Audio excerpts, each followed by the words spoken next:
आप देख रहे हैं प्राइम टीवी, सच साहस सरोकार।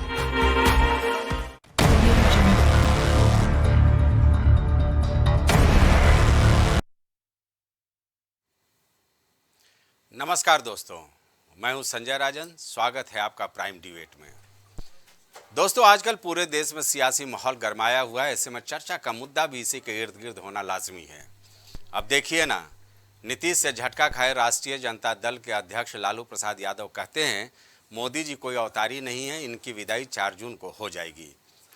दरअसल ये इस तरह का पहला बयान नहीं है, बल्कि कांग्रेस सांसद राहुल गांधी तो लगातार हर मंच से इस बात का दावा कर रहे हैं कि 4 जून को केंद्र में इंडिया गठबंधन की सरकार बनने जा रही है। राहुल का यह भी दावा है कि मोदी जी किसी भी कीमत पर प्रधानमंत्री देश के अगले नहीं बनने वाले हैं।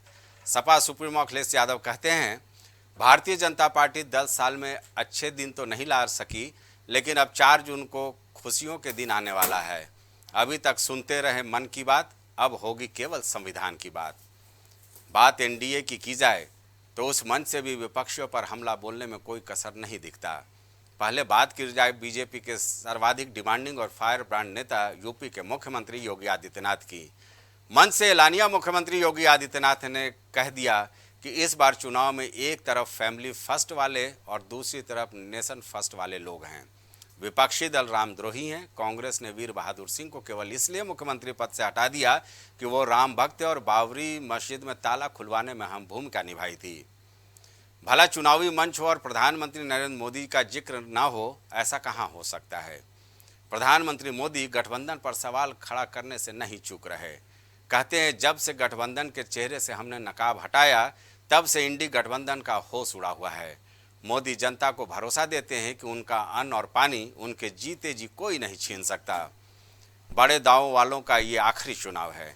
यानी दोस्तों, एक बात बिल्कुल साफ है कि जब देश में 486 सीटों पर चुनाव हो चुका है और केवल 57 सीटों पर 7वें और आखिरी चरण में चुनाव होने वाला है, एनडीए और इंडिया गठबंधन के बीच सियासी मंच से तकरार बढ़ता ही जा रहा है। तो चलिए चलते हैं और सुनते हैं कुछ सियासी बयान, फिर मेहमानों के साथ चर्चा को आगे बढ़ाएंगे। मैं लगातार देख रहा हूं इस बार टीएमसी और इंडी वालों के बड़े बड़े किले ध्वस्त होने वाले हैं। 4 जून को जादवपुर और कोलकाता, पूरा बंगाल बड़ी संख्या में कमल खिलाने जा रहा है। मोदी गए, अब मोदी गए। हाँ। फिर आपका सत्ता बनेगा तो आपका क्या कुछ प्लान बता सकते हैं क्या? सारा प्लान बना। मोदी बोल रहे हैं कि हम अवतार हैं, अवतार पैदा किए हुए नहीं है, अवतार हैं। सरकार हम लोग का बनेगा। याद करिए 2014 के पहले जब कांग्रेस और समाजवादी पार्टी की सरकारें हुआ करती थी, आतंकी वारदात होती थी। सुबह अखबार पढ़ते थे, पहला समाचार आता था किसी महा घोटाले का, और सायंकाल होते होते आतंकी विस्फोट की घटना सामने आती थी। हम लोग सांसद थे, संसद में चिल्लाते थे, कहते थे इन आतंकवादियों के खिलाफ कार्रवाई करो, तो ये लोग कहते थे आतंकवादी सीमा पार के हैं। ये जो दोनों समाजवादी पार्टी और कांग्रेस पार्टी है, जो हाथ का निशान है और जो साइकिल का चिन्ह है, ये दोनों एक साथ मिल गए हैं। साइकिल को हाथ के पंजे ने पकड़ लिया है। जीत निश्चित है। यहां पे मैं बता रहा हूं, लिख लो, यहां पे क्लीन स्वीप होने जा रही है इंडिया गठबंधन की। लाइन लगने वाली है सीटों की, टकाटक टकाटक टकाटक टकाटक। और उसके बाद good bye BJP, good bye Narendra Modi, टाटा। बीजेपी के फैसलों ने पिछड़ों का, दलितों का, आदिवासियों का आरक्षण छीना है। यही पिछड़े, दलित और आदिवासी लोग सामान्य मेरिट में आ जाते थे, जनरल में इन्हें नौकरी मिल जाती थी, लेकिन अब इनको जनरल में नौकरी नहीं मिलती, इनको अपनी सीमा में बांध दिया है। और उसका परिणाम ये हुआ है उसके जो 50% है उसमें EWS भी है, उसी में धर्म है। तो आप खुद सोचिए और विचार करिए कि धर्म के आधार पर आरक्षण किसने किसको ज़्यादा दिया, और दूसरी बात पिछड़े दलित और आदिवासियों का आरक्षण किसने छीना है।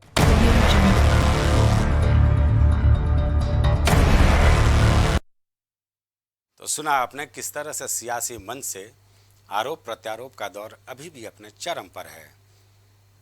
हालांकि देखा जाए तो अब देश में एकमात्र चरण का चुनाव बचा है, 7वें चरण का चुनाव।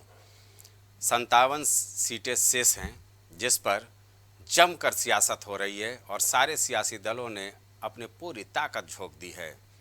चाहे एनडीए की बात की जाए या फिर इंडिया गठबंधन की, दोनों दमखम के साथ चुनावी मैदान में डट गए हैं। दावा दोनों की तरफ से है। कोई कहता है कि इस बार 400 पार, तो दूसरा धड़ा कहता है कि इस बार एनडीए की विदाई होने वाली है। लालू प्रसाद यादव को भी आपने सुना, अखिलेश यादव को भी सुना, मुख्यमंत्री योगी आदित्यनाथ को भी सुना, और किस तरह से प्रधानमंत्री नरेंद्र मोदी डंके की चोट पर ऐलान करते हुए नजर आ रहे हैं। यानी कुल मिलाकर ये कहा जा सकता है कि सियासत अपने चरम पर है। और ऐसे में अब देखने वाली बात होती है कि 7वें चरण में आखिर क्या कुछ मुद्दे रहते हैं।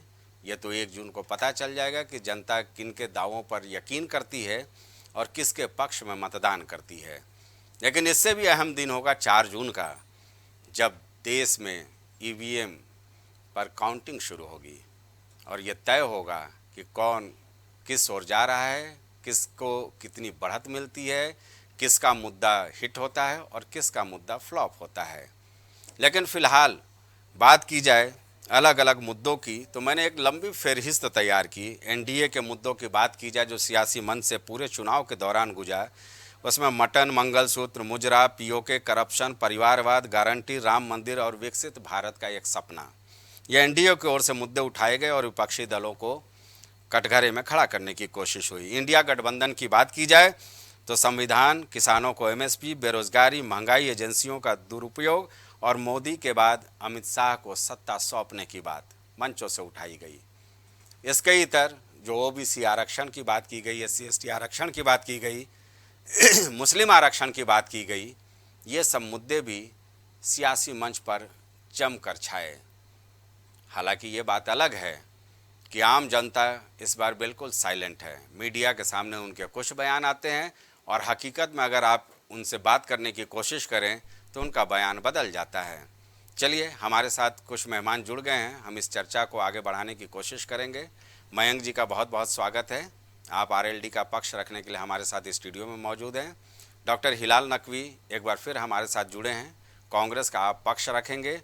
राजेश आनंद जी वरिष्ठ पत्रकार हमारे साथ जुड़ गए हैं और कुछ देर में बीजेपी के प्रवक्ता भी हमारे साथ जुड़ेंगे। यानी कुल मिलाकर ये कहा जा सकता है कि आज का जो चर्चा होने वाला है वो काफ़ी दिलचस्प होने वाला है। राजेश जी, सबसे पहले चर्चा की शुरुआत अपनी परंपरा के मुताबिक मैं आप ही से करूंगा। सुना आपने सियासी दलों का, सियासतदानों का बयान। अब आखिरी चरण का रण बचा है, क्या लगता है? चूँकि आप ग्राउंड जीरो पर रहते हैं, लोगों से आपकी भी मुलाकात होती होगी, सारे सियासी दलों के नब्ज़ को भी टटोलते हैं, तो इन दावों में कितनी हकीकत लग रही है, किसका पल्ला भारी नज़र आ रहा है? चुनावी 7वां चरण चुनाव का आते आते अब फिर से वाद विवाद की प्रतियोगिता कह लीजिए कि मंच से शुरुआत हो गई है। दोनों गठबंधन अपनी अपनी सरकार बनाने के लिए आतुर दिख रहे हैं। परिणाम तो 4 जून को आएगा, पर ईवीएम में कैद और जो चुनावी माहौल पूरे देश में एक बना है और पीछे चुनावी आंकलन अगर आप करेंगे तो मेरा तो मानना है कि एनडीए गठबंधन की सरकार बन रही है। अब सीटों का हेरफेर हो सकता है पर बहुमत के साथ ये सरकार बनाएंगे, ऐसा आंकलन है मेरा, क्योंकि जो मैंने ग्राउंड रिपोर्ट पे देखा है, चुनावी माहौल को देखा है, लोगों के नब्ज को टटोला है, तो उसके अनुसार ये चीज़ें तो दिखाई पड़ती है। अब 7वें चरण में जो वाक युद्ध शुरू हुआ है मंचों से, संविधान, मुस्लिम, ओबीसी, दलित, पिछड़ा, ये एक बड़ी अजीब सी बात उभर कर आई है। मैं आपको बताऊं कि संसद में 545 सीट है, 545 सांसद नियुक्त किए जाते हैं। 543 पे चुनाव होता है, 2 सांसद राष्ट्रपति एंग्लो इंडियन नियुक्त करते हैं। ये भारतीय संविधान में परंपरा है। संविधान के छेड़छाड़ की बात हो रही है, एक दूसरे पे आरोप लगा रहे हैं कि वो संविधान छेड़ के मुस्लिम का आरक्षण दे देंगे, मुस्लिमों को, दलितों का आरक्षण, वो कहते हैं कि दलितों का आरक्षण छीन लेंगे, आरक्षण ही समाप्त कर देंगे। तो मैं एक चीज़ स्पष्ट करना चाहता हूं कि सन 1990 में मुंबई केस में बोमई केस हुआ था एक, उसमें सुप्रीम कोर्ट ने एक साफ कर दिया था कि अब संविधान के मूल ढांचे में कोई छेड़छाड़ संभव नहीं है जी। ये एक बड़ी तकनीकी बात है। अब जब मूल ढांचे में संशोधन नहीं हो सकता तो अब कैसे क्या होगा, इसके लिए लीगल एक्सपर्ट बैठे हैं और वो लोग तय करेंगे, पहले सरकार तो बन जाए।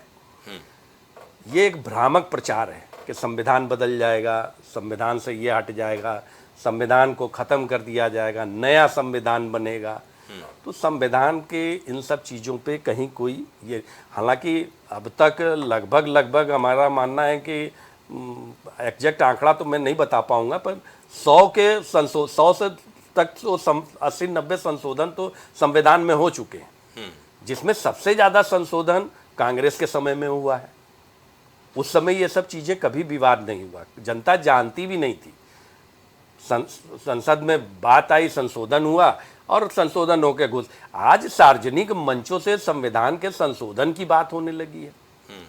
दूसरा पक्ष आता है चुनाव में मुस्लिम समाज को लेकर इंडी गठबंधन इतना भावुकता दिखा रहा है और इतना वो मतलब सहानुभूति जता रहा है कि मैं तो बड़ा हतप्रभ हूँ टिकट वितरण में। मुजफ्फरनगर, आपका बिजनौर, आपका मुरादाबाद, ये सब मुस्लिम बाहुल क्षेत्र हैं, वहाँ से मुस्लिम मतदाता नहीं है। तो टिकट वितरण में ही जब मुस्लिमों को आरक्षण नहीं मिल पाया, चुनाव जीतने के बाद, सरकार बनाने के बाद जो लोग दावा कर रहे हैं कि हम मुस्लिमों को आरक्षण देंगे, ये बड़ा सोचनीय विषय है। दूसरे पक्ष में, एनडीए के पक्ष में अगर आए तो वहाँ भी ये सब चीज़ें होती हैं। भाई एनडीए और इंडी गठबंधन में एक विभिन्नता मुझे नज़र आती है कि एनडीए गठबंधन हर मंच से खुले शब्दों में बात करता है और हिंदुत्व और राष्ट्र धर्म की बात कर रहा है। इंडी गठबंधन कंफ्यूज है, वो खुल के, उनके साथ विडंबना यह है कि वो मुसलमान को अपनाना तो चाहते हैं पर हिंदू को खोना भी नहीं चाहते, तो वो बड़े कंफ्यूज हैं। अब उनके कंफ्यूजन देखिए कि बंगाल में वो विरोध कर रहे हैं एक दूसरे का, दिल्ली में वो साथ हैं, यूपी में साथ हैं, पंजाब में विरोध कर रहे हैं। तो ये कन्फ्यूजन की स्थिति बनी हुई है और इस कन्फ्यूजन के कारण ही इंडी गठबंधन पे प्रश्न चिन्ह लग रहा है। जनता भी बड़ी जागरूक हो गई है। अब ये सबसे बड़ी बात जो उभर के अब आ रही है कि अब तो 1 जून को 7वां चरण भी खत्म हो जाएगा जी। इंडी गठबंधन भी दावा करता है कि हमारे 300 में सरकार बनाने जा रहा हूँ। मोदी जी गए उधर, एनडीए के सारे सीटों के जो बंटवारे और जीत की बात आती है तो उत्तर प्रदेश में भी अखिलेश जी कहते हैं कि हमारी सरकार बन रही है, बिहार में तेजस्वी कहते हैं हमारी सरकार बन रही है, बंगाल में ममता दीदी कहती हैं हमारी सरकार बन रही है, महाराष्ट्र में उद्धव ठाकरे और शरद पवार कहते हैं मेरी सरकार बन रही है। मेरा इन सबसे एक सवाल है कि जब आप 7वें चरण में आ गए हो, सारी चीज़ें अब लगभग तय हो चुकी है, आपकी सरकार बनने जा रही है, तो हमें तो आने वाले समय में ये एहसास हो रहा है कि इनमें से प्रधानमंत्री कौन। चलिए, ये तो खैर सियासी दल बैठ करके तय कर लेंगे। बिल्कुल। इसके पहले भी 23-24 पार्टियों की सरकार बनी है जी। हम लोग जिसको बोलते थे खिचड़ी सरकार, बिल्कुल, देसी भाषा में। जी जी। हिलाल साहब, आवाज आ रही है? जी हाँ, आपको हमारी आवाज आ रही है? जी, राजेश आनंद जी वरिष्ठ पत्रकार हैं, ये अभी विश्लेषण कर रहे जी। थे। आप लोगों का दावा है, राहुल गांधी लगातार ये मंच से कह रहे हैं कि 4 तारीख को ये सरकार विदा हो रही है, लेकिन भाई कैसे हो रही है ये जरा समझाइए। संजय भाई, आपके सवाल का जवाब देने से पहले राजेश जी के सवाल का हम कुछ बात कहना चाहेंगे। उन्होंने कुछ प्रश्न उठाए हैं इंडिया गठबंधन को लेकर के। आपकी आवाज एको हो रही है, आप अपने अगर पीसीआर से कह दें कि आवाज वापस आ रही है, उसको ठीक कर दें। डॉक्टर साहब का आवाज ठीक किया जाए। हाँ जी, देखिए, जो भी बात कही है कि पहली बात ये कि संविधान बदला नहीं जा सकता है। मुंबई का केस है सर, मुंबई का केस जो है 1980 का था, उसको लेकर के बताया है। संविधान में अगर जिस तरह की मेजॉरिटी भारतीय जनता पार्टी चाहती है और जिस तरह के उनके जो सांसद हैं, जो उनके क्या नाम है, उप मुख्यमंत्री हैं, उनके यहाँ के जो प्रत्याशी हैं, वो लोग खुलेआम कह रहे हैं कि हमको 400 इसलिए चाहिए क्योंकि हमको संविधान को बदलना है। तो ये कांग्रेस ने नहीं कहा है कि वो संविधान बदल देंगे। संभवतः ये बात जो है भारतीय जनता पार्टी के अंदर से आया है। चाहे वो अनंत हेगड़े साहब की बात कर लीजिए, चाहे आप बिहार के जो एमपी हैं उनकी बात कर लीजिए, राजस्थान से जो उप मुख्यमंत्री हैं उनकी बात कर लीजिए, मेरठ के जो आपके प्रत्याशी हैं भारतीय जनता पार्टी की, आप कर लीजिए। आप जिस किसी से भी बात करेंगे वो स्पष्ट रूप से आप लोगों ने कहा है कि हमको 400 इसलिए चाहिए क्योंकि हमको संविधान बदलना है। तो इसने थोड़ा सा न्यूज देखी होती तो आपको पता होता कि वहां ये सारी सब चीजें जो है ये भारतीय जनता पार्टी से आई है। ये जो है मैंने आप पे आरोप नहीं लगाया। संविधान दोनों बदलने की बात कर रही है, दोनों गठबंधन संविधान बदलने की बात कर रही है। बिलाल साहब कंटिन्यू करें। आप अगर सुकून से सुन ले तो अच्छा रहेगा। बिल्कुल स्वागत है। दूसरी बात, कांग्रेस पार्टी ने कभी संविधान बदलने की बात नहीं कही। कांग्रेस पार्टी ने कभी मुसलमानों को देने की बात नहीं कही। आप किसी एक का बयान दिखा दीजिए, मैनिफेस्टो में एक लफ्ज दिखा दीजिए, एक शब्द दिखा दीजिए कि उन्होंने आरक्षण के बारे में कहा हो कि हम बदल देंगे। कांग्रेस का सिर्फ ये कहना है कि जो इस वक्त आरक्षण है और जितने लोगों को आरक्षण चाहिए है उसके हिसाब से आरक्षण की सीमा को बढ़ना चाहिए, क्योंकि हमारा ये मानना है कि जिसकी जितने हिस्सेदारी उसकी उतनी भागीदारी। तो जितने ओबीसी के लोग हैं, जितने एससी के लोग हैं, जितने एसटी के लोग हैं, अगर उनकी सबको हम लोग गिन लेते हैं कि ये कितने हैं, उसके हिसाब से उनको जो है रिजर्वेशन देने की बात है। इसके लिए संविधान बदलने की बात ही नहीं है। तो ये जो निराधार जो आरोप लगाए जा रहे हैं, करेंगे आप, उसके बाद जब आप फंसेंगे तो कहेंगे कांग्रेस कह रही है। तो ये जो झूठ है, ये भारतीय जनता पार्टी या उनके समर्थक जो बोलते हैं, इसको जनता बखूबी समझ रही है और बखूबी देख भी रही है। आज आप जो है वो अगर नीचे चले जाइए, जितने भी मतदाता है उनसे बात कर लीजिए, तो जितने भी आरक्षण से प्रभावित होने वाले लोग हैं वो सब मानते हैं कि भारतीय जनता पार्टी इस संविधान को बदल देगी, क्योंकि इनका इतिहास भी है। जब संविधान बना था तो उस वक्त रामलीला मैदान दिल्ली में संविधान को जलाया गया था, तिरंगे को जलाया गया था और अंबेडकर साहब की जो मूर्ति है उसको मतलब उनके जो फोटो बना करके उसको जलाया गया था। और किसने किया था? आरएसएस ने किया था। ये इतिहास जानते हैं जिन लोगों को आरक्षण प्राप्त है। ये मत समझिए कि लोग जो है वो जानते नहीं है, लोगों को इसके बारे में पता नहीं है।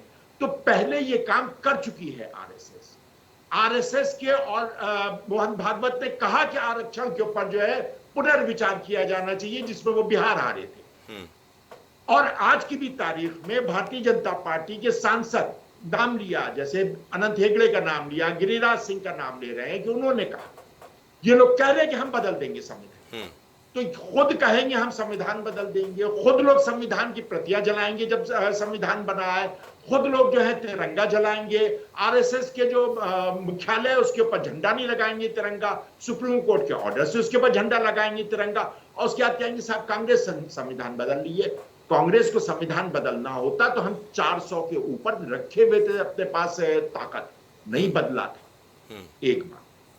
दूसरी बात जी, आखिर इतनी दिक्कत क्या है मुसलमानों से? आखिर इतनी दिक्कत क्या है कि आज की तारीख में पूरा का पूरा चुनाव जो है वो हमारे प्रधानमंत्री जी इन्हीं चीज पे लड़ रहे हैं, मुस्लिम लीग, मछली, मटन और मुजरा। मतलब कमाल है, भाषा को गिरने की कोई इंतहा नहीं है। और साथ ही साथ जिस प्रकार के बयान आ रहे हैं उससे ही लगता है कि भाई मतलब आज की तारीख में उनकी लड़ाई जो है वो सारी की सारी मुसलमानों से है, जो भी उनको दिक्कत है मुसलमानों से, जबकि मुसलमान कुछ कह ही नहीं रहा है। उनका सीधा सीधा मताधिकार है, वो जा करके अपना मत डाल आएंगे, जो अच्छा लगेगा उसको डाल करके आ जाएंगे मत। डॉक्टर ना वो कोई मांग कर रहा है, यही बात तो राजेश जी बोल रहे थे, उनसे वादा कर रही है। लेकिन उसके बावजूद भी जो भारतीय जनता पार्टी और भारतीय जनता पार्टी के समर्थक हैं वो लगातार इस बात को बोलते चले जा रहे हो, समझ रहे हैं देश की जनता जो है वो देख नहीं रही है, समझ नहीं रही है। डॉक्टर हिलाल, यही तो राजेश आनंद जी कह रहे थे कि इंडिया गठबंधन अभी कंफ्यूजन की स्थिति में है, लेकिन एनडीए जो है एक सिरे से हिंदुत्व के अपने कार्ड पर आगे बढ़ रही है। वोटों का ध्रुवीकरण का ये खेल है। कोई हमारे अंदर जो है कंफ्यूजन नहीं। किस बात का कंफ्यूजन है? हम किसकी बात कर रहे हैं? हम 5 न्याय की बात कर रहे हैं, 25 गारंटी की बात करते हैं। हम 5 न्याय के अंदर जो है वो महिलाओं के साथ न्याय की बात करते हैं, हम नौजवानों के साथ न्याय की बात करते हैं, हम किसानों के साथ न्याय की बात करते हैं, हम मजदूरों के साथ न्याय की बात करते हैं, हम जो पिछड़े वर्ग के लोग हैं उनकी भागीदारी की बात करते हैं। कब हम इसके अंदर कंफ्यूजन पाले हुए हैं? कभी किसी नेता ने कोई इस तरह का बयान दे दिया हो? एक सवाल का और जवाब जल्दी दे देते, हमारे साथ 2 मेहमान और जुड़ गए हैं जो है उसके लिए हिलाल हमें साहब, काम करना है। एक मिनट जरा मैं शिव सिंह का स्वागत कर लूं और चंचल यादव जो समाजवादी पार्टी के प्रवक्ता, आप दोनों का भी चर्चा में स्वागत है जी। मेरे एक सवाल का जवाब दे देते कि आखिर क्या इन्हीं मुद्दों से 4 जून को भारतीय जनता पार्टी की विदाई कर रहे हैं या एनडीए सरकार की विदाई कर रहे हैं? देखिए, विदाई करने का काम जो है वो हम में दम नहीं है। हम जो हमारे यहाँ कोई जो है वो ये बात नहीं करता है कि हमारी गारंटी तुम्हारी गारंटी। ये ताकत जनता में है, ठीक है। और जनता ने ये मूड बना लिया है। अभी तक की जो चुनाव हुए हैं, 4 तारीख को जो परिणाम हो रहा है, तो 4 तारीख को जनता ने जो फैसला किया है वो निकल के आएगा और जनता अब से न्याय करेगी। ठीक है। वो देखेगी कि कौन जो है वो रोजगार देने की बात कर रहा है, ठीक है, कौन गरीबी हटाने की बात कर रहा है। चलिए डॉक्टर साहब, आपकी बात आ गई। कौन गरीब महिलाओं को जो है वो 1 लाख रुपए साल देने की बात कर रहा है। खटाखट। चलिए वो खटाखट, हाँ, आज भी राहुल गांधी थे। मयंक जी, भाई जनता ने मूड बना लिया है, डॉक्टर हिलाल का दावा आपने सुना। संजय जी, सबसे पहले तो आपके चैनल के माध्यम से आज प्रथम बड़ा मंगल है, उसकी हम हार्दिक शुभकामनाएं देना चाहते हैं समस्त देशवासियों को जी। दूसरा, ईश्वर ने चाहा तो अगले बड़े मंगल पे, दूसरे बड़े मंगल पे यानी 4 जून को एनडीए की भारी बहुमत से सरकार बनेगी, क्योंकि बजरंगबली जी का आशीर्वाद हम लोगों के साथ है। क्योंकि 500 साल बाद जो है रामलला अपने निवास पे विराजमान हुए अच्छी तरीके से, ठीक है, पहली चीज़। दूसरा, आप समझ रहे हैं 6 चरण का चुनाव हो चुका है, लगभग 486 सीटों पे वोटिंग हो चुकी है और हम लोग 370 प्लस पे हैं। अब हम लोग को जो अपना टारगेट अचीव करना है वो 400 प्लस वाला है, वो उसकी लड़ाई हो रही है, ठीक है। तो क्योंकि जनता इस बात को समझ रही है इस चीज़ को कि एक तरफ जैसे अभी माननीय योगी आदित्यनाथ जी ने भी कहा कि एक तरफ नेशन फर्स्ट है और एक तरफ फैमिली फर्स्ट है, जो आपका इंट्रोड्यूसिंग कमेंट में था। तो पब्लिक इस चीज़ को समझ रही है कि कौन नेशन के लिए जा रहा है और कौन फैमिली के लिए जा रहा है। हिलाल जी, हाँ हिलाल जी, आप कंप्लीट कर लें पहले, फिर मैं बोलूँ। नहीं, आप बोलिए, हम देख रहे हैं। बोलिए। वो कंफर्म कर रहे थे, उनसे जवाब ले लेंगे। फैमिली फर्स्ट की बात कर रही, बस ये देख रहे थे। हाँ, ठीक है। तो फैमिली फर्स्ट और नेशन फर्स्ट की बात है कि कौन अपने परिवार को बचाने की राजनीति कर रहा है और कौन समाज के हित के काम कर रहा है और किस तरीके से चीज़ें आगे बढ़ रही है, नंबर 1। नंबर 2, बड़े दुर्भाग्य की बात है कि पूरे विपक्ष ने इस पूरे चुनाव को जातियों में विभाजन करने की एक राजनीति की है। मतलब पूरा चुनाव इसी में घूम गया है कि कौन दलित है, कौन ओबीसी है, कौन क्या है। मतलब कि एक यूनिटी जो होनी चाहिए वो चीज़ नहीं। इस विपक्ष ने पूरे चुनाव को इस तरीके से गुमराह किया है। बल्कि भाई किसी, मान लीजिए किसी सांसद प्रत्याशी ने कोई स्टेटमेंट दिया, लेकिन मुखिया ने, भाई हमारा माननीय नरेंद्र मोदी जी ने सिर्फ इस बात का कहा कि आरक्षण जो है वो धर्म के आधार पे नहीं होगा, और इसी बात का विरोध है कि धार्मिक कोई आरक्षण कहीं समाप्त होने नहीं जा रहा है। ये सिर्फ विपक्ष का एक फैलाया हुआ एक अफवाह है कि आरक्षण ये लोग समाप्त कर देंगे या इस तरीके का। तो पूरा चुनाव सिर्फ गुमराह करने की राजनीति पे हुआ है। क्यों? रीजन क्या है? क्योंकि जिन मुद्दों पे काम हुआ है उनके लिए उनके पास कहने के लिए कुछ नहीं है। इसलिए पूरा चुनाव इस तरीके से घूम रहा है। और हम मुझको पूरी आशा है कि 4 जून को जब प्रचंड बहुमत आएगा तो ये जो इनके दावे हैं कि सरकार जा रही है, ये हो रहा है, आप खुद देखिएगा कि कितना बड़ा परिवर्तन होगा और 2019 से ज्यादा सीटों पर हम लोग वापस आएंगे और सरकार बनाएंगे। ठीक है चंचल जी, देर से ही सही दुरुस्त आए। चलिए, सवाल भाई यही है कि जो मयंक जी कह रहे थे, आप लोग जनता को गुमराह कर रहे हैं, जो मुद्दे आपकी ओर से उठाए जा रहे हैं।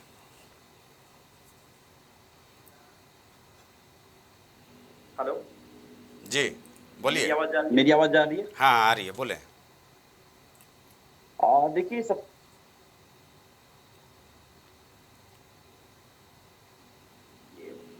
मुजरावर्त मुद्दे का चुनाव है। विपक्ष आज इतना मजबूत है कि प्रधानमंत्री जी मुजरे की बात कर रहे हैं, विपक्ष मुद्दे पे बात करना चाहता है। और हम आपको बता दें, अभी हमारे बीजेपी के साथी ने बड़े मंगलवार की शुभकामनाएं दी, मैं आपको भी शुभकामनाएं देता हूं। लेकिन आपने कहा कि बजरंग बली का आशीर्वाद बीजेपी के साथ है।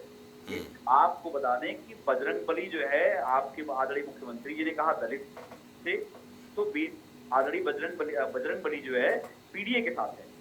और मैं आपको बता दूं कि बड़े मंगलवार 4 जून को बड़ा मंगलवार, इसलिए आज समाजवादी पार्टी आपसे गुजारिश है कि भगवान को विभाजित ना करिए कि भगवान किसके साथ है। आपसे एक विनम्र प्रार्थना है कि भगवान को एक रोचक चीज है, समाजवादी पार्टी से आज प्रेस नोट भी आया है। बड़े मंगल पर संभवतः आप लोग अब जो पूजा पाठ करते हैं उसकी तस्वीर भी अब जारी हुई है पार्टी कार्यालय से। हाँ ठीक है। जी सुने संजय जी, मैं ये कहना चाह रहा हूँ कि भारतीय जनता पार्टी का बड़े मंगलवार के दिन सफाया तय हो चुका है, क्योंकि आपको याद शासन और जो है क्या नाम है काले कारनामों की वजह से। और यही बजरंग बली ही जो है 4 जून को बड़े मंगलवार के दिन प्रधानमंत्री जी का झोला उठा के निकलने का वक्त आ रहा है। दूसरी बात, अभी हमारे एक साथी ने बात कही कि जातियों में विभाजन की बात कर रहे थे बीजेपी के साथी ने। मैं पूछना चाहता हूँ कि भारतीय जनता पार्टी का चाल चरित्र चेहरा आप देखिए संजय जी, ये वही लोग हैं जो जब मंत्री बनाते हैं सेंट्रल गवर्नमेंट से, पूरे देश में बड़ी बड़ी होर्डिंग लगाते हैं कि हमने पिछड़ी जाति के इतने जातियों को हमने मंत्री बनाया, हमने एससी के लोगों को इतनी मंत्री बनाया। हिंदुस्तान के इतिहास में से कोई सरकार ने इससे पहले कभी नहीं किया होगा कि हमने इतने लोगों को मंत्री बनाया। दूसरी बात, इन्होंने एक बात कही कि धर्म के आधार पर आरक्षण की बात कही। बीजेपी का डबल स्टैंडर्ड जो चेहरा है जनता के सामने है, मैं आपको ऑन रिकॉर्ड बताता हूँ और विद प्रूफ बताता हूँ। आपको याद होगा अभी आंध्र प्रदेश में चुनाव चल रहा था, स्टेट इलेक्शन और आपके जो है क्या आम चुनाव भी चल रहे थे वहाँ पे लोकसभा के भी। उसमें बीजेपी का बकायदा, बीजेपी और टीडीपी और जनसेवा पार्टी का एक कंबाइंड मैनिफेस्टो जारी हुआ, कमल छपा हुआ था। उसमें कहा जाता है कि हम मुस्लिम समाज को 4% आरक्षण देंगे और हर महीने 5,000 रुपए महीने के हिसाब से जो है मस्जिद को मेंटेनेंस के नाम पे देंगे। तो वही प्रधानमंत्री जी उसके लिए रोक टोक करते हैं। तो बीजेपी का दोगला चेहरा ये डबल स्टैंडर्ड जो चेहरा है, ये आम जनता के सामने आ चुका है। आप बताओ, आंध्र प्रदेश के लिए आप कहते हो कि जो है हम धर्म के आधार पर आरक्षण देंगे, वहीं प्रधानमंत्री जी कहते हैं कि मैं अपने जीते जी धर्म के आधार पर आरक्षण नहीं होने दूंगा। तो इनका चेहरा तो जनता के सामने आ चुका है। कितनी दोगली बातें करते हैं ये लोग। मैं दूसरी बात पे आता हूँ, अभी हमारे साथी ने बात कही कि हम विकास की बात कर रहे थे। आप मुझे बताओ, आज अगर प्रधानमंत्री जी के अंदर हिम्मत है तो जो 60 साल बनाम 60 महीने मांग के जनता के बीच में आए थे, मैं चैलेंज करता हूँ आपके चैनल के माध्यम से, प्रधानमंत्री जी नोटबंदी के ऊपर वोट मांगे, प्रधानमंत्री जी जो है क्या नाम है देश के लिए उसके ऊपर वोट मांगे, जो उन्होंने अभी आपको पुलवामा अटैक हुआ था उसके ऊपर वोट मांगे प्रधानमंत्री जी, जो पहले मांगा करते थे। प्रधानमंत्री जी 2 करोड़ रोजगार के ऊपर। अरे भाई, वो आयुष्मान भारत उज्ज्वला योजना पे क्यों नहीं वोट मांगेंगे? प्रधानमंत्री जी जो है गंगा सफाई के ऊपर वोट मांग ले, आदम गांव के ऊपर वोट मांग ले, जो है ये सब सारी बातों के ऊपर वोट मांग ले, लेकिन नहीं मांगना है इनको बस केवल क्या करना है, हिंदू चंचल को ये अपनी कमियों पे वोट क्यों मांगेगा भाई? संजय भाई सुन लीजिए ना, आप जानते हैं क्या है, अब क्या कह रहे हैं कि मुझे लगता है कि मुझे ऐसा फील होता है कि मैं बायोलॉजिकल नहीं पैदा हुआ हूँ, मैं अवतरित हुआ हूँ। आप बताओ, इतनी हास्यास्पद बयान जो है प्रधानमंत्री जी की, आज दुनिया के लोग हंस रहे होंगे कि बताओ प्रधानमंत्री जी ने ये बात कही पब्लिक प्लेस में और मीडिया को इंटरव्यू दिया उन्होंने, मैं बायोलॉजिकल नहीं अपने आप को मानता हूँ। ठीक है, अब आप मुझे बताइए चंचल अभी रोकूंगा तो, क्योंकि मजबूरी है एक अल्प विराम लेने की, उसके बाद फिर आपको मैं कंटिन्यू करूंगा। जी फिलहाल लेते हैं एक छोटा सा ब्रेक।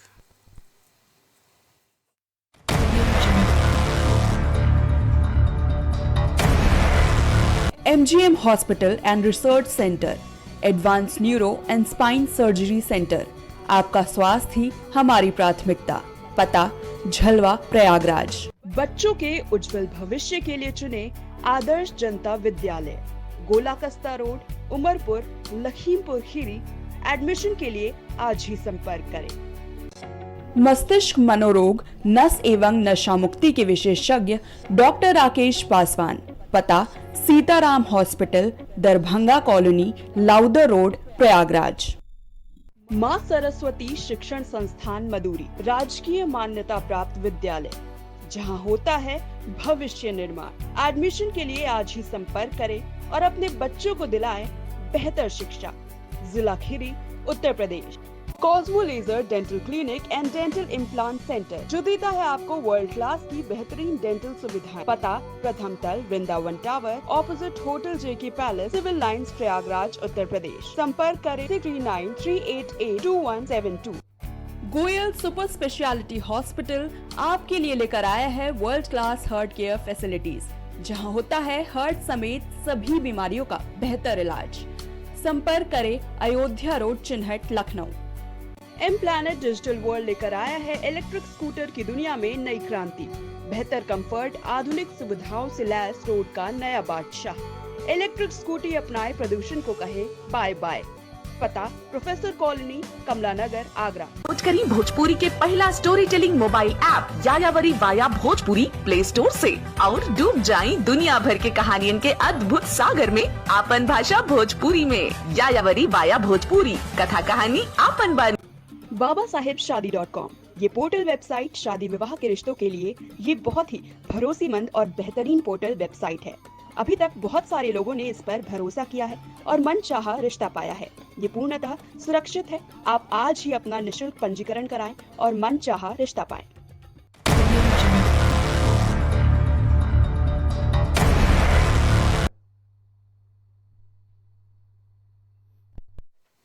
तो ब्रेक के बाद आपका एक बार फिर स्वागत है सारे मेहमानों का। शिव जी भाई, आपने समाजवादी पार्टी प्रवक्ता को सुना, कांग्रेस प्रवक्ता को सुना, इस पर आपका जवाब चाहेंगे? जी एक बार पुनः बोल दीजिए। जी, सवाल उनका यही था कि जो मुद्दे हैं, जो समस्याएं हैं लोगों की या जन सरोकार से जुड़ी हुई जो बातें हैं, उसको लेकर के आप वोट नहीं मांग रहे हैं, बल्कि मुद्दों को भटकाने की कोशिश कर रहे हैं। मुस्लिम आरक्षण की बात होती है, मटन की बात होती है, मुजरे की बात होती है, ये तमाम तरह की बातें सियासी मंच से आप लोग ला रहे हैं। देखिए, 7वें चरण का चुनाव है, चुनाव संपन्न हो रहा है जी, और आप देखेंगे जो जनता को भ्रमित करने का जो प्रयास इन्होंने शुरू से किया था और वो आज तक उसी मुद्दे पर काम कर रहे हैं। आपने जिन जिन मुद्दों को छेड़ा, आप सभी मुद्दों पर आप फेल हो गए। हम महिला सुरक्षा की बात करते हैं, तो जब महिला सुरक्षा की हम बात करते हैं तो आप जब ग्राउंड लेवल पर जाएंगे तो आप देखेंगे कि महिलाएं भारतीय जनता पार्टी के साथ हैं और जो आधी आबादी है वह, आप यकीन मानिए कि देश की आजादी के बाद से पहली बार ऐसा हुआ है कि महिलाओं को सुरक्षा के साथ सम्मान दिया गया है। तो भारतीय जनता पार्टी की सरकार के द्वारा दिया गया है। अब हमारे साथी मित्र बरगलाने की बात करते हैं। आप चाहिए, इन्होंने एक लाइन पकड़ ली थी, संविधान को खत्म कर रहे हैं, संविधान को खत्म कर रहे हैं। 7वें चरण का चुनाव है भाई, अब तो मुद्दा बदल लीजिए। आप जनता के बीच में जाएंगे, वो संविधान के विषय में आपसे चर्चा नहीं कर रही है। आपके पास दूसरा कोई मुद्दा नहीं है। आपकी सरकारों के क्रियाकलापों को जनता बहुत अच्छे से जानती है। आपने किस तरह से प्रदेश में गुंडई, बलात्कार, छिनैती का काम आपके कार्यकर्ताओं द्वारा किया गया, आपके द्वारा गुंडों को पोषित करने का काम किया गया। आप उस पर भी कभी बात कर लीजिए। हम सुशासन की बात करते हैं। माननीय योगी जी प्रदेश के मुख्यमंत्री हैं, भारतीय जनता पार्टी की सरकार है। आप देखेंगे सुरक्षा के मामले में भारतीय जनता पार्टी ने प्रदेश के माहौल को, जो बिगड़ा हुआ माहौल था, उसको बिगाड़ने से रोका है। माफिया राज को बिल्कुल खत्म किया है और 4 जून के बाद माफिया राज से मुक्त प्रदेश को घोषित करने वाले हैं। ये भारतीय जनता पार्टी की सरकार द्वारा ही तो किया गया है। लेकिन साथी मित्र उस पर बात नहीं करेंगे, क्योंकि इनके पास खुद ही कोई मुद्दा है। इनके पास मुद्दा है तो वह मुद्दा है आरक्षण खत्म कर रहे हैं, इनके पास मुद्दा है तो संविधान खत्म कर रहे हैं। लेकिन आप ये देखेंगे कि आप जब जनता के बीच में जाएंगे तो निश्चित रूप से मानिए वह खुद कहने लगी है कि निरर्थक चर्चा कर रहे हैं, इस चर्चा का कोई सरोकार नहीं है। ठीक है चंचल जी, मुझे संजय जी मेरी बात आज मेरी हाँ देखिए, हमारे साथी प्रवक्ता ने अभी जो बातें कही है, मैं इनसे बड़ी ईमानदारी से पूछना चाहता हूँ, शायद एनसीआरबी की रिपोर्ट नहीं पढ़ते। अगर ये पढ़ते तो आप सोचिए, लखनऊ के अंदर जो एक आईएएस रैंक के अधिकारी की जो है पत्नी के साथ जो घटना घटी है, इसी लखनऊ के अंदर अभी देखा एक बंदे ने जो जिस तरीके से शूटिंग कर रहा था पिस्टल निकाल करके सरेआम विभूति खंड में। और Uttar Pradesh law and order की बात अगर हम बात कर लें, आज महिला अपराध में नंबर 1 है, कस्टोडियल डेथ में नंबर 1 है। आज उत्तर प्रदेश की अगर हम बात कर लें तो छिनैती डकैती और जिस तरीके से लखनऊ के अंदर सरेआम घटनाएं हो रही हैं, और आप बताओ अभी 2 दिन अपना घर बंद करके चले जाओ, यहाँ पे अगले दिन आपके घर में चोरी हो जाएगी। और ये बड़ी बड़ी लच्छेदार बातें करने वाले जुमलेबाज छातेबाज लोग हैं, इनसे पूछो अगर आप बताओ एनसीआरबी की रिपोर्ट नहीं पढ़ते हो क्या? एनसीआरबी की रिपोर्ट समाजवादी पार्टी के लोग नहीं जारी करते हैं। और सबसे बड़ी बात तो शर्म की बात तो ये है, यार मैं अपने साथी प्रवक्ता से पूछना चाहता हूँ, अगर विकास की बात कर रहे थे ये, आज मुझे बता दें लखनऊ के अंदर एक कोई काम जिसका मुख्यमंत्री जी ने लखनऊ राजधानी के अंदर जिसका मुख्यमंत्री जी ने शिलान्यास किया हो, जिसका उद्घाटन किया हो। मैं आपको बता दूं, हम लोग तो हमेशा विकास की बात करते हैं। संजय जी, आप बगल से स्टार्ट कर लो, एशिया का सबसे बड़ा जनस्तर मिश्रा पार्क, एशिया का सबसे बड़ा हॉस्पिटल जो कैंसर इंस्टीट्यूट जो आपका सबसे बड़ा गजैया सिटी के अंदर, अंतर स्टेडियम, अमूल का प्लांट, पराग का प्लांट, एसपीएल कैंपस, बगल में आप पढ़ोगे शानी एवर, डायल 100 की बिल्डिंग, लाशियो मॉल, उसके आगे और आप पढ़ोगे गोमती रिवर फ्रंट, और आप आगे पढ़ोगे तो liver transplant building, kidney transplant building, PGI के अंदर एक्सटेंशन करने का काम किया, 200 बेड का मास्टर अस्पताल, और आप आगे बढ़ोगे 100 बेड का रामसागर मिश्रा के नाम से अस्पताल बनाया। चंचल जी, फिर सीयू भी अभी पूरी सूची गिनाने लगेंगे, आयुष्मान भारत से लेकर के उज्ज्वला तक। पूरी बात बताऊं जी, उसके बाद भी जनता ने इन्हें नकार दिया। इनसे अगर एक काम मैं पूछ लूं ईमानदारी से, ये बता नहीं पाएंगे मुख्यमंत्री जिसका शिलान्यास किया हो, जिसका उद्घाटन किया हो, लेकिन ये क्या है, झांसेबाज जुमलेबाज लोग हैं बीजेपी के नेताओं। चलिए ठीक है, शिव से आपके आरोपों का जवाब ले लेते हैं। शिव, आरोप का जवाब दे दें, फिर हम चलेंगे हिलाल साहब के पास। यह समाजवादी पार्टी सरकार है, अभी पूर्वांचल में चुनाव होने वाला है, 1 तारीख को वोटिंग है। आप देखेंगे किस तरह से संगठित अपराध को पोषित समाजवादी पार्टी की सरकार द्वारा किया गया, किस तरह से माफिया राज चलता था, किस तरह से अरे सुन लीजिए, किस तरह से थानों में इनकी एफआईआर तक जो पीड़ित होते थे उनकी एफआईआर नहीं लिखी जाती थी, जनता त्राहिमाम कर रही थी। आप देखिए योगी जी की सरकार में ये लखनऊ इन्होंने 4 नाम बता दिए, लेकिन आप देखेंगे कि संगठित अपराध जो था उसको पूर्णता योगी जी की सरकार ने पूर्णता बंद किया है। और कहीं भी आप गुंडे माफियाओं की दशा देख रहे हैं, थाने में जाके सरेंडर कर दे रहे हैं, नहीं कर दे रहे हैं तो प्रदेश छोड़ के भाग जा रहे हैं, नहीं कर पा रहे हैं तो वह नाखून काट के जो सड़कों पर राइफल और तलवारें लेके घूमते थे वह घरों में जाकर धोख के बैठ गए। यह योगी जी की सरकार ने किया। आप 1-2 घटनाओं का जिक्र करके आप देखेंगे आपने किस तरह से माफिया राज को बढ़ावा देने का काम किया, आप ये भूल गए।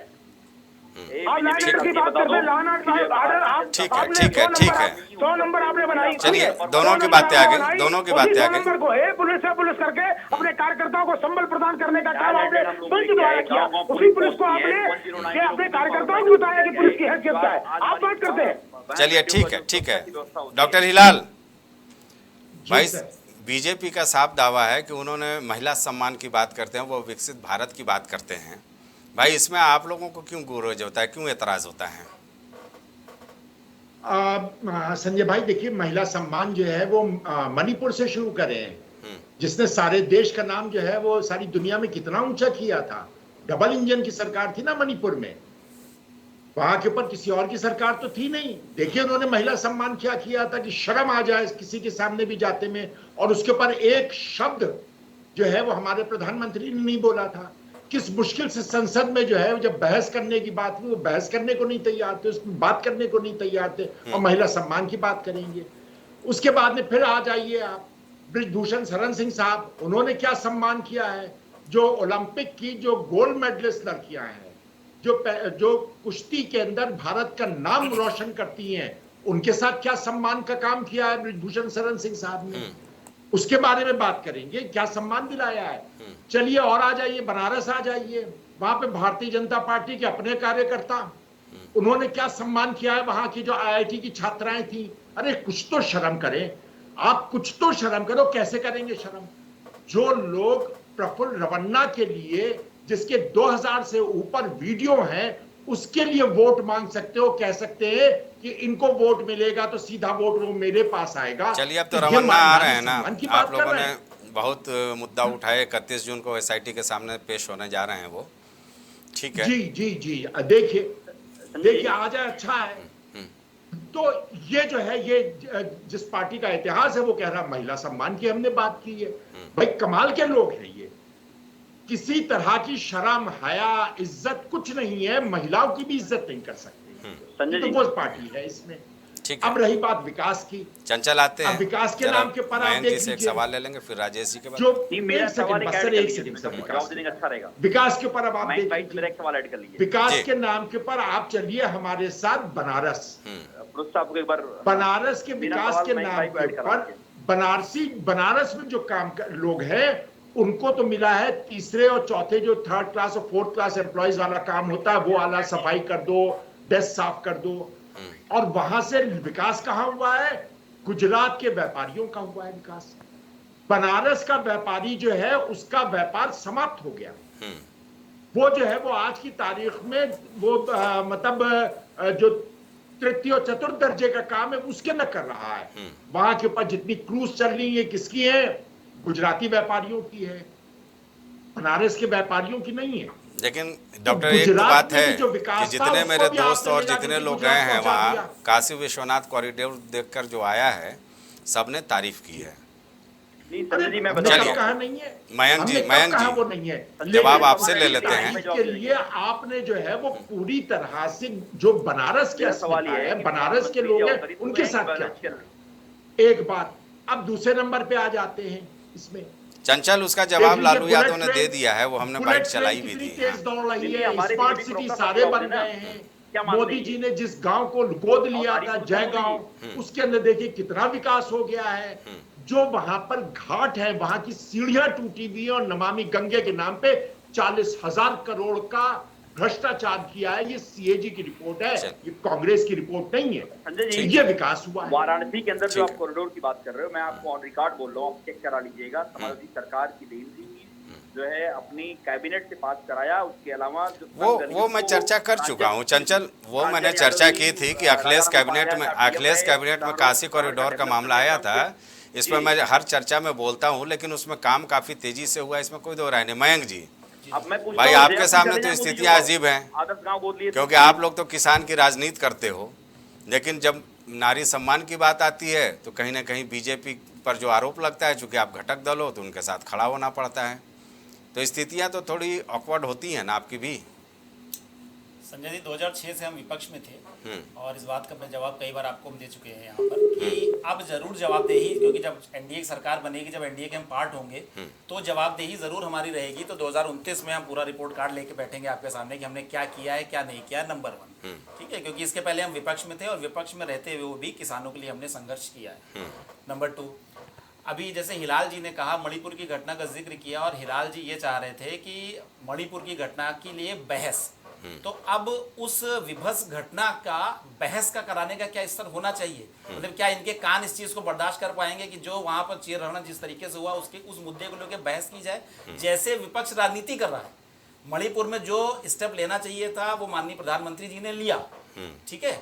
अब उस पर बहस करके क्या इन मुद्दों पे राजनीति होनी चाहिए जो विपक्ष कर रहा है? ये सबसे बड़ा प्रश्न है कि वो सिर्फ राजनीति कर रहा है और कुछ नहीं। दूसरा, अभी चंचल जी एक महंग भाई सबको बता दिए क्या कार्रवाई की गई है, हम लोग भी जान जाएं। चंचल जी अभी एक बड़ा प्रश्न पूछ रहे थे हमसे, उन्होंने कहा था कि महंग भाई से प्रश्न लीजिए। महंग जी, मणिपुर में क्या कार्रवाई की गई, हम लोग को भी तो जानकारी हो जाए। जिन लोगों ने वो घटना में थे उन लोगों को क्या हुआ, फांसी पे लटका दिया गया, जेल में बंद किया गया? डॉक्टर साहब वो अभी ले लेंगे, ये RLD के प्रवक्ता है, महंग जी को पहले सुन ले। हाँ बोले। अभी चंचल जी एक चीज प्रश्न कर रहे थे कि वो मोदी जी को अवतार मानते हैं या इंसान। तो पहली चीज़ तो ये, बीजेपी के प्रवक्ता इस बात का जवाब देंगे कि अवतार हैं या इंसान है, जो भी वो बयान आया। मैं बीजेपी का स्पोक्स पर्सन नहीं हूँ, मैं RLD का हूँ। नंबर 1 ये जरूर कहना चाहूंगा कि आप लोग अवतार का मतलब ही नहीं समझेंगे। अरे मयंक जी, ऐसे बहुत एक सुन लीजिए ना, जी मैं आपके पक्ष में ही बोल रहा हूँ। ऐसी बहुत सारी तस्वीरें हमने और राजेश आनंद जी ने देखी थी जब सोनिया गांधी को देवी माँ के रूप में हाँ, प्रस्तुत दिया गया था। वो जिसकी रही भावना जैसी प्रभु मूरत देखी तीन तैसी, वो अपने नेताओं में कोई अवतार मानता है। अब वाराणसी में एक मंदिर बना है जिसमें मोदी जी की पूजा हो रही है, तो ये तो जिसकी जैसी भावना है। चलिए हाँ, नहीं, मेरा चंचल जी चंबल में ददुआ की मंदिर बना हुआ। चंचल जी का जवाब ये है कि भाई अवतार और ये सारी चीजें आप लोग शायद इस बात को नहीं समझेंगे, क्योंकि आप लोग ईश्वर में यकीन रखने वाले व्यक्ति नहीं है। आप उन लोगों की पीठ थपथपाते हैं जिन्होंने रामचरितमानस की प्रतियां जलाई थी। आप वो लोग हैं जिन्होंने रामचरितमानस की प्रतियां जलाई थी और उनको आपने अच्छे अच्छे पद दिए थे। तो इस तरीके के तो आप लोग हैं। और सबसे बड़ी चीज है ना कि जो पूरे टाइम अभी आपने तमाम चीजें विकास की बताई कि लखनऊ में ये हो गया, लखनऊ में वो हो गया, तो मेरा मानना ये है कि हर सरकार कुछ ना कुछ काम करती जरूर है, लेकिन ये जरूर है कि कोई सिर्फ काम करता है और कुछ सरकारें होती है जो उस काम के आड़ में अपना खजाना बढ़ते हैं। तो ये जनता ने देखा है कि किसकी कितनी संपत्ति 10 सालों में बढ़ गई है। और एक तरफ माननीय नरेंद्र मोदी और योगी आदित्यनाथ जैसे लोग हैं, हमारे राष्ट्रीय अध्यक्ष जयंत चौधरी जी जैसे लोग हैं जिनके ऊपर कोई भ्रष्टाचार का आरोप नहीं है। तो जनता इस बात को समझ रही है कि एक तरफ गठबंधन के जितने लोग हैं सबके ऊपर कोई ना कोई आरोप है। अभी लाल जी बड़ा महिला सशक्तिकरण की बात कर रहे थे, इन्होंने अरविंद केजरीवाल के ऊपर एक भी चीज नहीं बोली जिनकी पार्टी के सांसद के साथ ऐसा होता है और वो इन्हीं के पार्टी के गठबंधन के साथी है। तो ये एक बेमेल गठबंधन है जिसका सिर्फ और सिर्फ किसी भी तरीके से सत्ता हासिल करना है। और ये आप देखिए अभी 1 जून को ममता बनर्जी ने कोई बहाना लगा के जैसे भी एक उस दिन चुनाव हो गठबंधन में शामिल नहीं हो रही है, तो इंडी गठबंधन में बिखराव 1 जून से ही नजर आना शुरू हो गया है, वो जो 4 जून को और उजागर हो जाएगा। ठीक है, डॉक्टर साहब कुछ बोलना चाह रहे थे? कुछ नहीं, आप भ्रष्टाचार पे कह रहे थे कि चंदे के धंधे पे भी कुछ बोल दीजिएगा।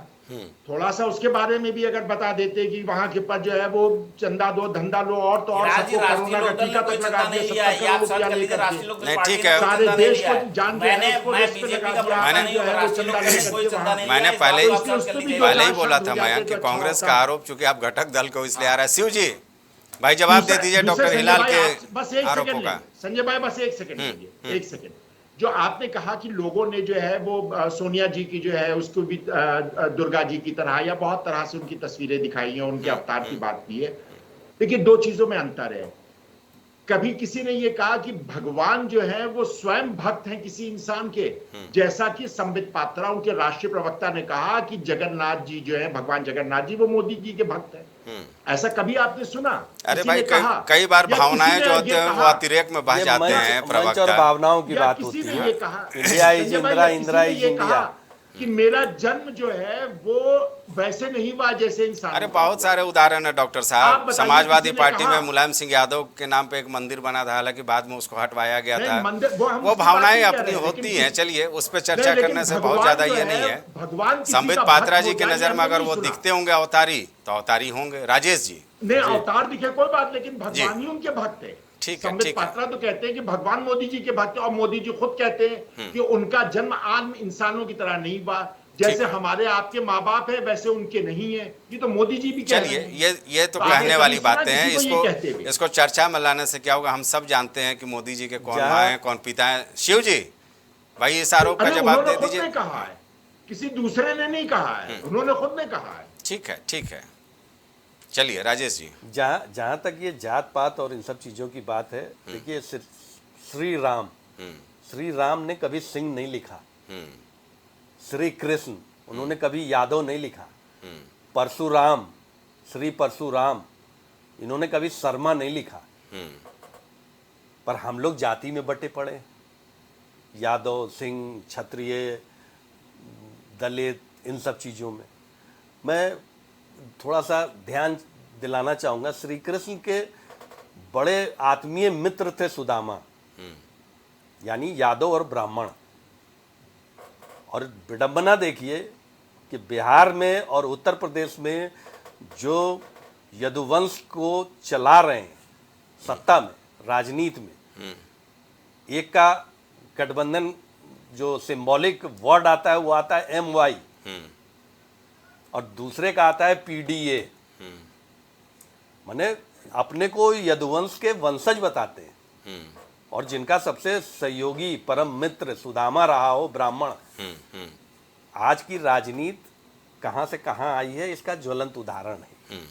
ये देखने वाली बात होती है।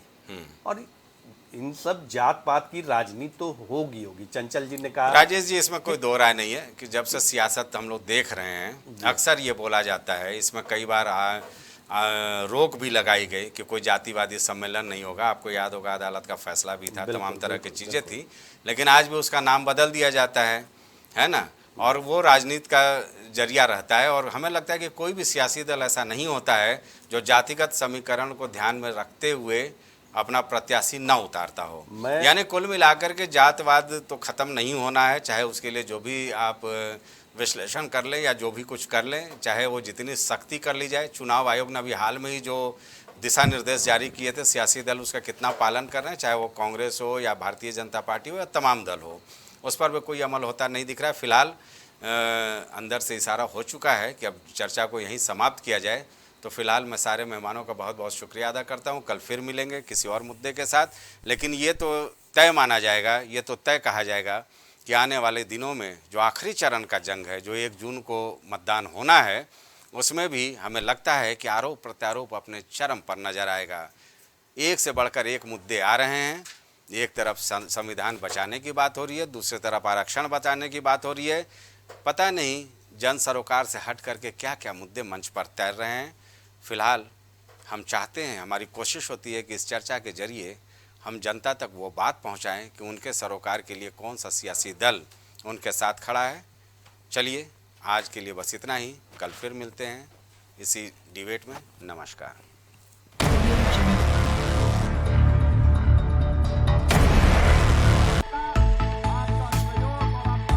कुछ भाव पुष्प। आप देख रहे हैं प्राइम टीवी, सच साहस सरोकार। MGM Hospital and Research Centre, Advance Neuro and Spine Surgery Centre. आपका स्वास्थ्य ही हमारी प्राथमिकता। पता Jhalwa Prayagraj. M planet digital world लेकर आया है इलेक्ट्रिक स्कूटर की दुनिया में नई क्रांति। बेहतर कंफर्ट, आधुनिक सुविधाओं से लैस रोड का नया बादशाह। इलेक्ट्रिक स्कूटी अपनाए, प्रदूषण को कहे बाय बाय। पता प्रोफेसर कॉलोनी, कमला नगर, आगरा। बच्चों के उज्जवल भविष्य के लिए चुने आदर्श जनता विद्यालय, गोला कस्ता रोड, उमरपुर, लखीमपुर खीरी। एडमिशन के लिए आज ही संपर्क करें। माँ सरस्वती शिक्षण संस्थान मदुरी, राजकीय मान्यता प्राप्त विद्यालय, जहां होता है भविष्य निर्माण। एडमिशन के लिए आज ही संपर्क करें और अपने बच्चों को दिलाएं बेहतर शिक्षा। जिला खीरी, उत्तर प्रदेश। मस्तिष्क मनोरोग, नस एवं नशा मुक्ति के विशेषज्ञ डॉक्टर राकेश पासवान। पता Sitaram hospital, Darbhanga colony, Lowther road, Prayagraj. Goyal super speciality hospital आपके लिए लेकर आया है world class heart care facilities, जहां होता है हार्ट समेत सभी बीमारियों का बेहतर इलाज। संपर्क करें Ayodhya road, Chinhat, Lucknow. Cosmo laser dental clinic and dental implant centre, जो देता है आपको वर्ल्ड क्लास की बेहतरीन डेंटल सुविधाएं। पता प्रथम तल, वृंदावन टावर, ऑपोजिट होटल जेके palace, civil lines, Prayagraj, Uttar Pradesh. संपर्क करें 3938822172। खोज करी भोजपुरी के पहला story telling mobile app यायावरी via Bhojpuri play store से, और डूब जाएं दुनिया भर के कहानियन के अद्भुत सागर में आपन भाषा भोजपुरी में। यायावरी वाया भोजपुरी, कथा कहानी आपन बानी। BabaSahebShadi.com, ये पोर्टल वेबसाइट शादी विवाह के रिश्तों के लिए ये बहुत ही भरोसेमंद और बेहतरीन पोर्टल वेबसाइट है। अभी तक बहुत सारे लोगों ने इस पर भरोसा किया है और मनचाहा रिश्ता पाया है। ये पूर्णतः सुरक्षित है। आप आज ही अपना निशुल्क पंजीकरण कराएं और मनचाहा रिश्ता पाएं। प्रदेश की स्वास्थ्य व्यवस्थाओं की टटोलेंगे नब्ज। अस्पतालों से जुड़ी हर खबर का विश्लेषण होगा। किसकी लापरवाही, किसकी ढिलाई, सबसे होगा जवाब तलब। देखिए प्राइम पब्लिक सरकार में यूपी का मेडिकल चेकअप सिर्फ प्राइम टीवी पर। छूट नहीं पाएगी अब यूपी की कोई भी खबर, क्योंकि हर खबर पर होगी हमारी पैनी नजर। सच्ची खबरों पर रहेगा हमारा पूरा फोकस। आपको दिखाएं